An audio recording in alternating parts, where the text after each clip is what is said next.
Hello everyone, my name is Marianne. Welcome to my YouTube channel where I talk about Chinese history, culture, and lifestyle.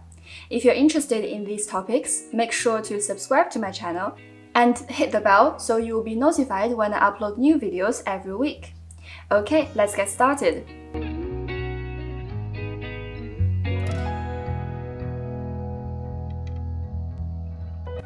Last week, I mentioned 6 out of the 12 weird things Chinese people do. You can find the link in the right-hand corner or in the description box down below. Today, we will cover the other 6 fun facts that you will notice when you travel to China or when you live in China. It's more about the behavioral difference between Chinese and Western societies. There will be things that personally I'm very proud of or I absolutely hate. But this is not me criticizing or fantasizing about any culture or lifestyle choices. I'm simply stating the facts about what I've experienced and noticed since I lived in Beijing and living abroad. I know that there are always exceptions. So if you agree or disagree with any of the points I make, feel free to leave a comment down below. I will reply to all of your comments, and it's always a pleasure to start a cultural conversation. Let's start with one of the most tricky questions I've been asked, that is about greetings and small talks, and the fact that there's no equivalent of how are you in Mandarin Chinese. Now that I live abroad, the most common questions I get asked are how to say hello and how to say how are you in Mandarin Chinese. Saying hello is simple. Everyone says 你好. It's a direct translation. But how are you is a tricky one. The direct translation would be 你好吗? But we rarely use this expression. In general, we are not that used to small talks like in Western countries. If you want to say something, we'd prefer you to get to the point. For example, when you go into the shop to buy something, there's no need to ask how are you, how's it going, because it will confuse the cashier. He or she might think, I don't know you at all, why are you being so familiar with me? Or, this is my professional time, why are you asking me a personal question? In fact, when you are in China, there's no need to ask how are you if you don't really want to know what's going on in their lives. It may sound cold at first, but actually it's the opposite. You will see that this is the most efficient way to make deep connections rather than just acquaintances. If you pose this question to your Chinese friend, they will literally tell you all the important things happening in their lives, sometimes in great detail. In the same way, if your Chinese friend asks you how you are, that means they really want to know what's happening in your life, not just to make small talks or short conversations. So it would not be considered genuine if you simply answer, I'm fine, thank you, and you. You can freely tell them what's happening in your life and whether you are happy or sad about something, because rest assured, the person who asks you this question already considers you a real friend. By the way, if you are learning Mandarin Chinese and you want to know what are the real expressions used in China, you can check out my free guide of 120 daily Mandarin expressions. In my free guide, I listed 120 sentences that are commonly used in different conditions. It was written in simplified Chinese characters with English translations and pinyin to help with your pronunciation. You can find the link in the description box down below. The next fun fact on the list is very unique in Asian countries. That is, we give up seats for old people.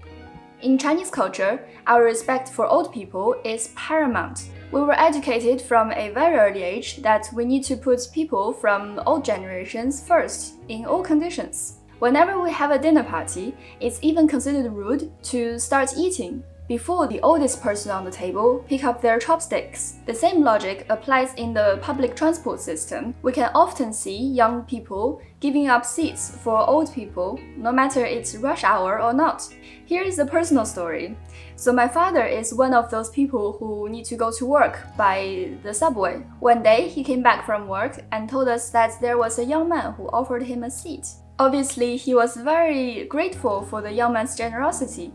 But on the other hand, he was so devastated because that means he's already considered old in the society. In fact, in China, we're supposed to put all the weaker groups in priority, including old people, little children, sick people, disabled people, and pregnant women.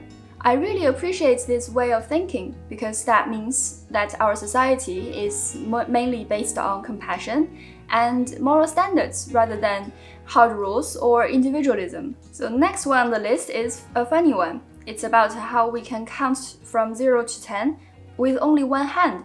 When you want to count from 0 to 10, I'm guessing most of you count like this: 0, 1, 2, 3, 4, 5, 6, 7, 8, 9, 10, right?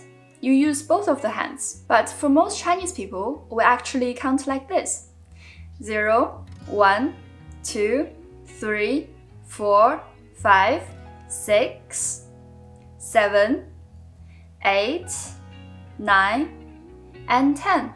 You see, we count with only one hand.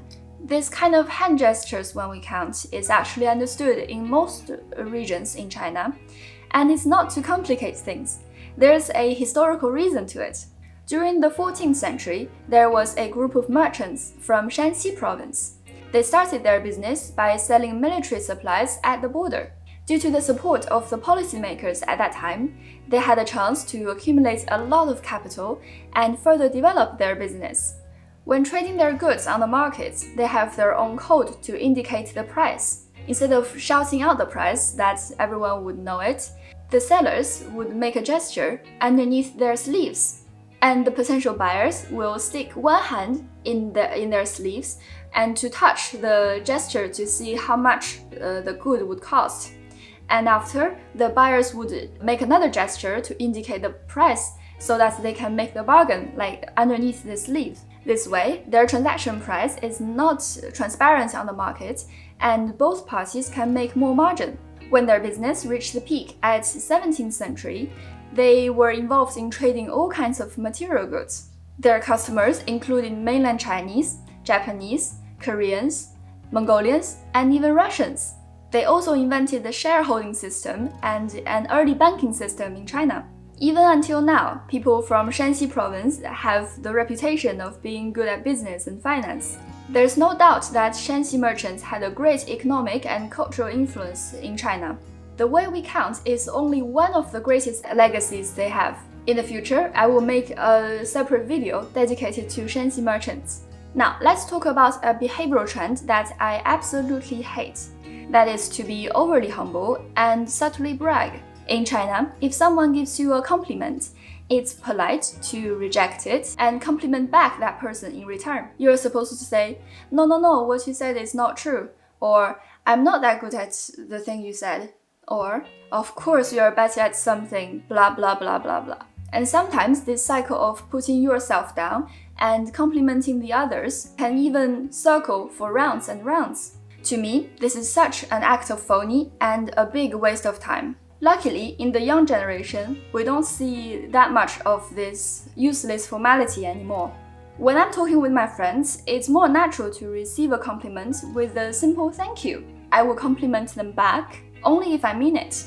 It's also considered extremely vulgar to brag about yourself in China, especially to strangers and acquaintances. But because people are lack of ways to show off their achievements, they developed a more subtle way to brag. They always disguise a brag into a complaint. For example, you might hear someone complain, "My son is so bad at school, he has such a crappy grade this time." And when you ask how much did he get, they'll say, only 99%, it's nothing. Honestly, if I notice someone using this technique, Chinese or not, I would simply roll my eyes, say okay, and walk away. Frankly, life is so short that there's really no need to engage with them and to entertain their needs to show off. The next point is something that can even shock me from time to time. It's about how people fight for the bills. When you go to a restaurant, especially the big ones that can host dinner parties, you might see some people suddenly stand up, shout on top of their voices, and usually holding their credit cards in their hands. Obviously, this is not polite for people who are dining in the same restaurant as them, but it's definitely the right thing to do after a dinner party, because they're fighting to pay for the bills. In Chinese culture, being generous is the key. It's not about showing off your wealth or the fact that you can treat your friends. It's more of a gesture to say that you enjoyed each other's company. And also, we believe in the exchange of favors, so don't worry, next time your friend will treat you back.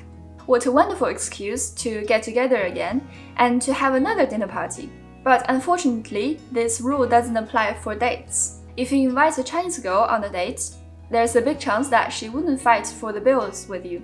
If she insists on paying the bill, or paying half and half on a first date, there are usually two possibilities. Either she's a strong and independent woman who doesn't want to feel in debt, or it's her subtle way to say there won't be a second date and she doesn't want to owe you anything. I honestly can't think of a better way to say this, but I think it's better to find out the truth than to hold on to false hope, don't you think? The last point is the one I'm most proud of.